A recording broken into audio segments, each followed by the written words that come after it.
Ini lu mau percaya apa enggak terserah lu, tapi ini gua serius. Ada yang lihat sosok pocong di kamar mandi kontrakan.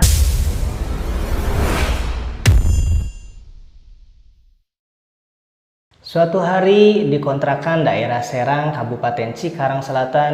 Di situ gua yang baru pulang kerja langsung mandi, beres-beres, ganti pakaian. Niatnya mau langsung berangkat ke tempat kuliah gua di Kota Karawang. Tiba-tiba kedengeran suara HP murah gua yang gua taruh di sebelah TV ruangan depan. Pas gua lihat, ternyata yang nelpon itu si Adi, sohib gua yang udah gua kenal dari zaman masih sekolah STM. Namanya Muhammad Adi, cuman panggilan akrab gua ke dia itu si Cek. Nah, dia bilang gini di telepon, "Dung, ntar malam gua nginep di kontrakan lu ya, lu jangan kemana-mana." Saat itu gua jawab, "Waduh, gua mau kuliah nih.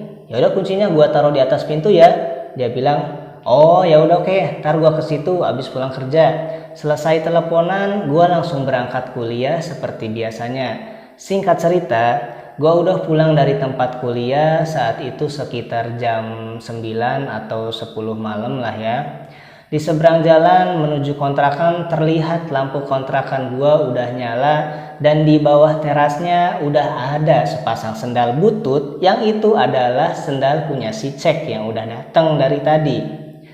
Gua masuk kontrakan langsung bersih-bersih di kamar mandi dan sekalian ganti baju. Selanjutnya gua samperin si Cek yang dari tadi nonton TV di depan.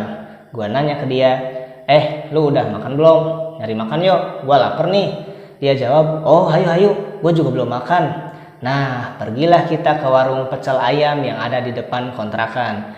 Selesai makan, kita balik ke kontrakan, lanjut kita ngobrol di teras luar kontrakan sambil ngopi dan ngeteh.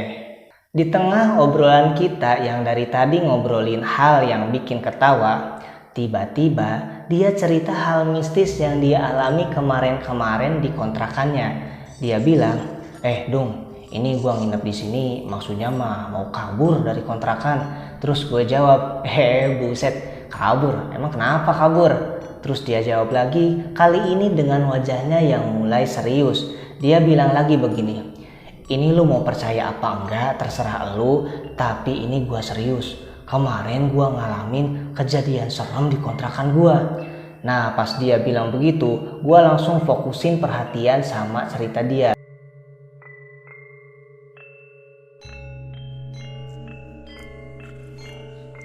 Dia cerita malam itu dia pulang kerja lembur sekitar jam 1 malam. Sampai di kontrakan dia bilang, "Kok rasanya hawa kontrakan agak beda ya?" Terus kata dia di kontrakan berasa hening, sepi, sunyi gitu. Heningnya kontrakan itu berasa kayak kuburan gitu loh. Dan pas tadi si Cek jalan sendirian, dia ngerasa kayak ada sesuatu yang ngikutin dari belakang gitu loh. Nah, sewaktu si Cek mau ke kamar mandi, tiba-tiba dia mencium aroma bunga melati di sana. Di situ katanya dia nggak mikir yang macem-macem pada awalnya.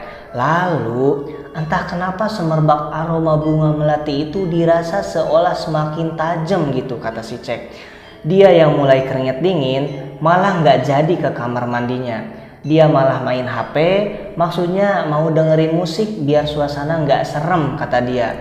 Belum juga di play itu musik sama dia, tiba-tiba si Cek dengar suara cewek yang lagi nangis dari luar kontrakannya.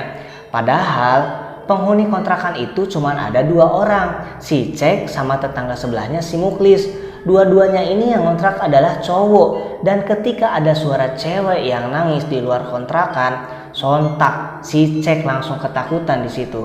Tapi dia juga penasaran sama suara yang nangis itu katanya. Si Cek kemudian memberanikan diri buat coba lihat-lihat situasi di luar. Dia buka pintu keluar dan tiba-tiba dia lihat ada sosok berambut panjang dengan gaung putih melayang terbang tepat di depan mata dia.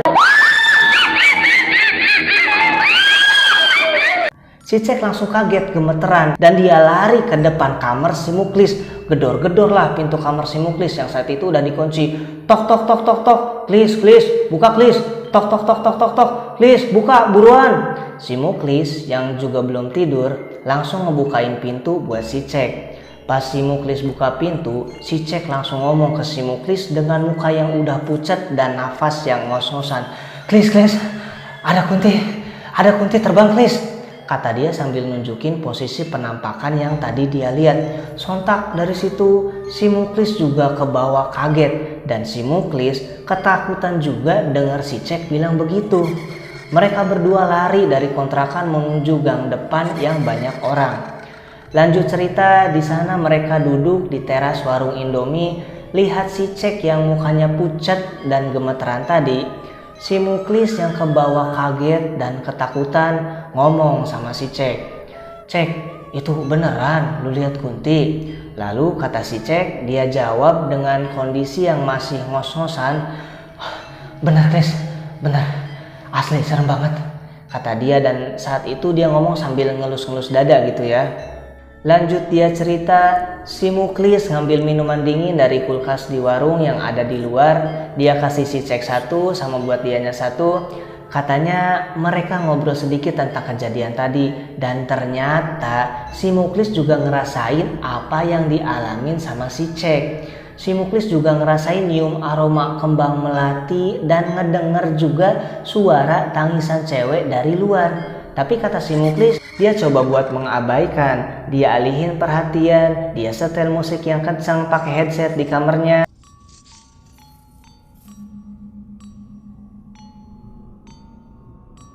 Dan waktu itu kata si Cek, karena udah larut malam, akhirnya mereka beraniin buat pulang ke kontrakan.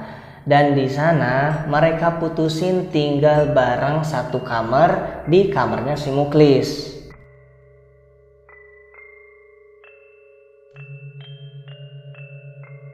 Singkat cerita, besoknya si Cek yang ada kerja lembur bilang ke si Muklis kalau dia pulangnya sekitar jam 3 pagi gitu. Nah si Muklis yang pulang lebih awal, dia pulang sekitar jam 11 katanya. Sebenarnya kata si Cek nih ya, si Muklis nggak berani buat pulang ke kontrakan. Niat dia ke kontrakan cuman ganti baju sama naro peralatan kerja doang. Lanjut kata si Cek, di gang sempit si Muklis jalan sendirian. Dia mulai ngerasa hawanya udah beda gitu. Sampai di tangga kontrakan, dia naik perlahan sembari senterin kontrakannya karena lampu kontrakan belum ada yang nyalain gitu. Jadi masih gelap pada saat itu. Dan belum juga sampai di depan kamar, betapa terkejutnya si Muklis lihat sesosok makhluk hitam tinggi gede lagi berdiri di ujung sana. Si Muklis yang kaget spontan langsung lari dan teriak-teriak. Dia yang lagi panik lari-lari sekencang yang dia bisa. Nah kemudian di depan gang si Muklis ketemu bapak-bapak yang cerita kalau tadi sore si bapak itu juga ngelihat penampakan perempuan berambut panjang pakai gaun putih terbang-terbang di sekeliling kontrakan itu, dan si bapak itu juga ketakutan.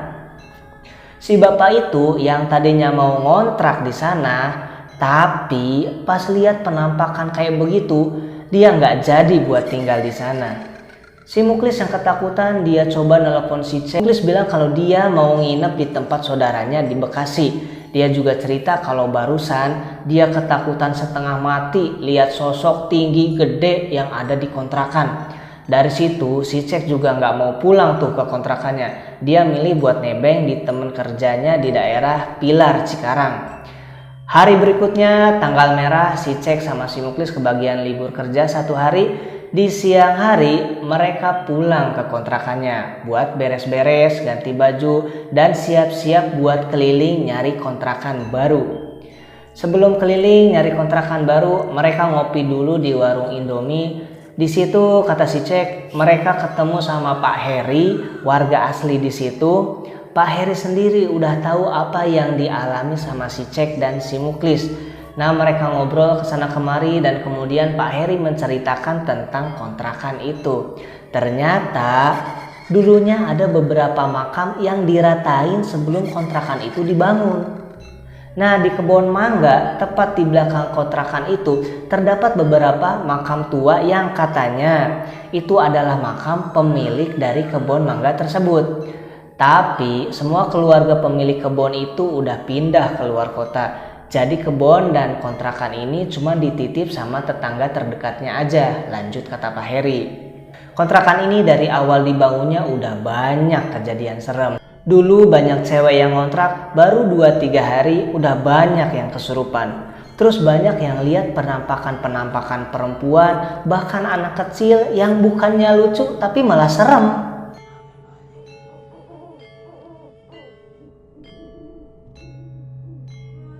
Suara kayak cewek yang lagi nangis atau cewek ketawa itu hal yang paling banyak diceritain sama yang ngontrak di situ, kata Pak Heri. Bahkan katanya ada yang lihat sosok pocong di kamar mandi kontrakan. Dia bilang juga suka lihat ada sesajen di bawah pohon mangga tengah kebun, tapi nggak tahu itu buat apa. Dan anehnya gangguan makhluk halus kayak gitu cuma dirasain sama yang ngontrak di situ aja. Di kontrakan lain mah yang jaraknya nggak jauh dari situ nggak pernah ada yang kayak gitu, kata Pak Heri. Dari situ Pak Heri saranin si Cek sama si Muklis buat pindah aja, cari yang lebih nyaman ya, walau harga mahal juga, yang penting bisa tidur pules lah, kata Pak Heri. Nah di hari itu si Cek belum juga dapat kontrakan barunya, ya begitu juga si Muklis. Lalu katanya dia putusin buat nebeng lagi di temennya yang kemarin di daerah Pilar. Dan besoknya si Cek mau nyari lagi kontrakan di sekitar Bekasi yang gak jauh dari tempat kerjanya.